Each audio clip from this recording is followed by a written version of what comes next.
नमस्कार भक्तों। चलिए आप सभी का स्वागत है मेरे इस यूट्यूब चैनल में। चलिए आज हम सुनते हैं अधिक मास पूर्णमासी व्रत कथा। पूर्णमासी का व्रत वैसे भी बहुत फलदायक होता है, लेकिन ये अधिक पूर्णिमा और भी ज़्यादा फलदायी होता है। जिस प्रकार अधिक मास में थोड़ा करने पर अधिक फल मिलता है, उसी प्रकार अधिक पूर्णिमा करने पर भी हमें बहुत अधिक फल मिलता है। अधिक मास में कुछ भी किया हुआ दान पुण्य धर्म अधर्म उसका हमें चौगुना मिलता है।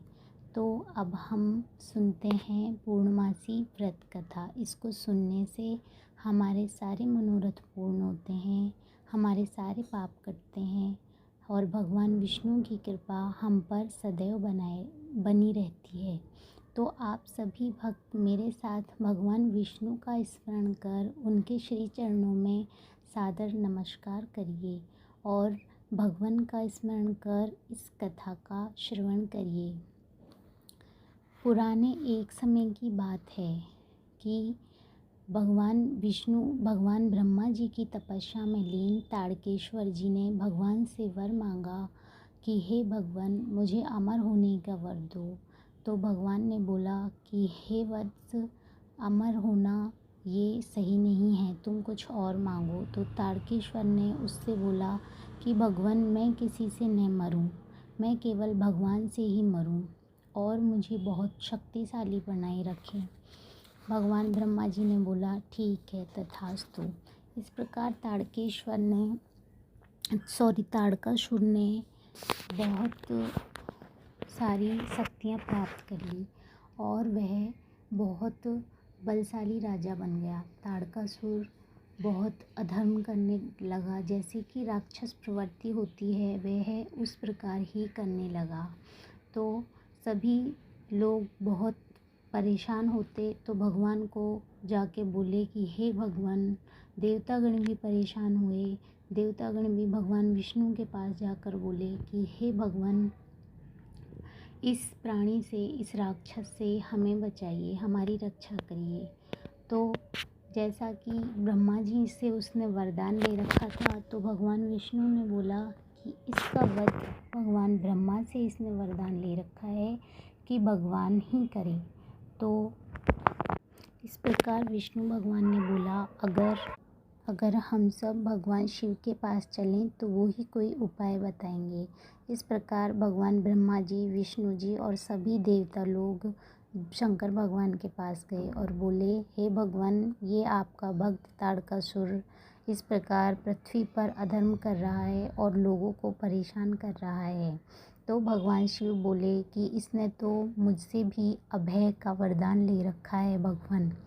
इस प्रकार भगवान शिव बोले कि इसने मुझसे और ब्रह्मा जी से अभय का वरदान ले रखा है, लेकिन विष्णु जी से नहीं ले रखा, तो इसका वध विष्णु जी ही कर सकते हैं। लेकिन भगवान विष्णु का उस समय यह नहीं था कि वो किसी राक्षस का वध करें। उन्होंने कहा, हे भगवान, हमें अब एक संतान उत्पत्ति की ज़रूरत है। हे ईश्वर, हे महादेव, आप ही रक्षा करिए, इस संकट से आप ही उबारिए।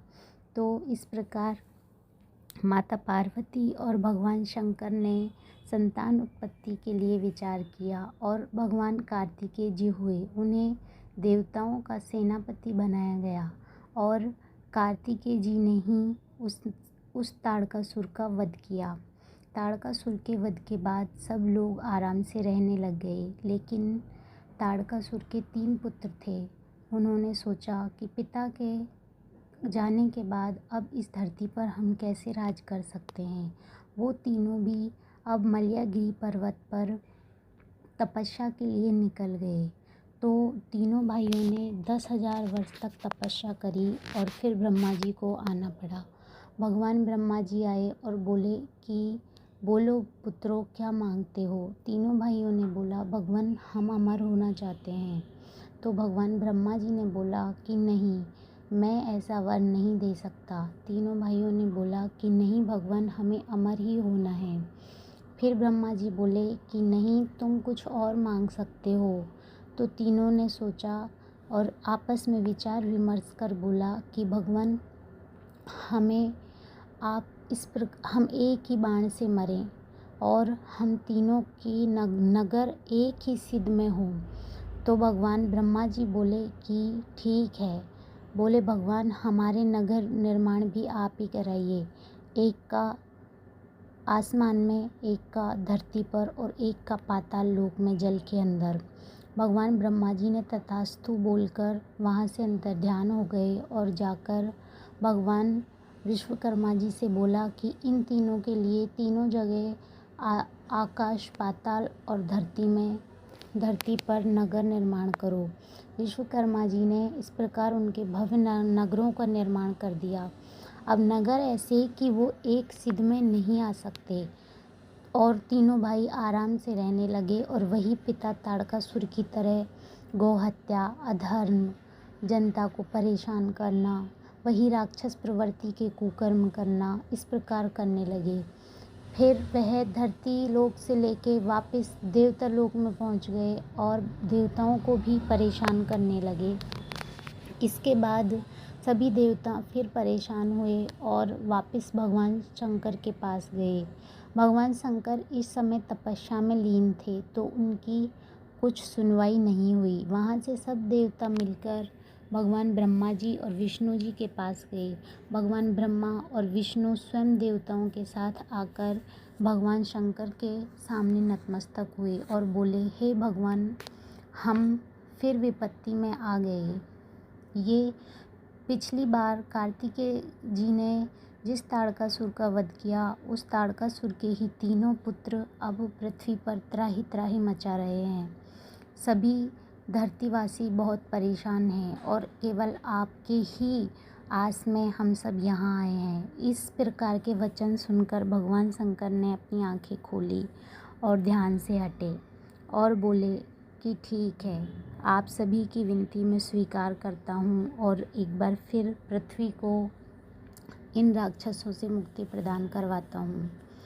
फिर भगवान शंकर संध्या के टाइम उन तीनों के नगरों को अपनी तीसरी आँख खोल के एक सिद्ध में कर देते हैं और अपनी तीसरी आँख के निशाने से ही एक तीर साधते हैं, जो अग्नि बाण बनकर अग्नि के समान उन तीनों के नगरों को एक एक करके जलाता हुआ तीसरे नगर में पहुंच जाता है और तीनों के नगर जलकर राख हो जाते हैं और उसी बाण से उन तीनों का भी मरण हो जाता है। इस प्रकार भगवान धरतीवासियों को, समस्त देवताओं को इस अधिक मास की पूर्णमासी के दिन ही उन ताड़कासुर के पुत्रों से बचाते हैं और पृथ्वी को एक बार फिर राक्षसों से रहित अच्छी और बहुत भव्य पृथ्वी बना देते हैं, जिसमें धर्म का ही अंश होता है केवल।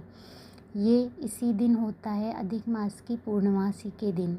इसका फल बहुत सुखदायी है। इस दिन दीपदान करना, दीप प्रज्वलित करना, नदी में दीपदान करना बहुत अधिक फल देने वाला होता है। इस दिन देवताओं ने इसी उपलक्ष्य में दीप उत्सव भी बनाया था। तो अधिक मास में इस प्रकार के वचन, भगवान की कथाएं सुनकर, स्मरण कर कर और व्रत कर कर जो मनुष्य अपनी सारी कमियां भगवान के समक्ष रखता है और उनसे कहता है कि हे भगवान, हमें समस्त दोषों से मुक्त करिए, हमारी मनोकामनाएं पूर्ण करिए, तो भगवान ब्रह्मा, विष्णु और महेश तीनों इस दिन आपकी सारी मनोकामनाएं सुनते हैं और आपकी सारी इच्छाएं पूर्ण करते हैं, आपके सारे रोग, दोष, पापों का नाश करते हैं। वे तीनों लोकों के स्वामी भगवान त्रिदेव इस दिन बहुत अधिक फलदायी और शुभदायी होते हैं। इस दिन वे हमेशा हर व्यक्ति की मनोकामना सुनते हैं और पूरी करते हैं। इस प्रकार हमारी आज की अधिक पूर्णमासी व्रत की कथा संपन्न होती है। आप सभी भक्त एक बार फिर हाथ जोड़कर भगवान के श्री चरणों में प्रणाम करिए और उनको अपने आप को समर्पित कर दीजिए। चलिए अब हम भगवान विष्णु को प्रणाम करते हैं। प्लीज़ मेरे चैनल को लाइक, शेयर और सब्सक्राइब करिए, जिससे मैं और अच्छी अच्छी कहानियाँ आपके सामने लेके आऊँ। धन्यवाद। कोई त्रुटि रह गई हो तो मुझे माफ़ करिए। हे भगवान, कहते सुनते हुंकारे भरते सबकी मनोकामनाएं पूर्ण करिए, भूल चूक माफ़ करिए। जय श्री कृष्णा, जय शिव शंभू।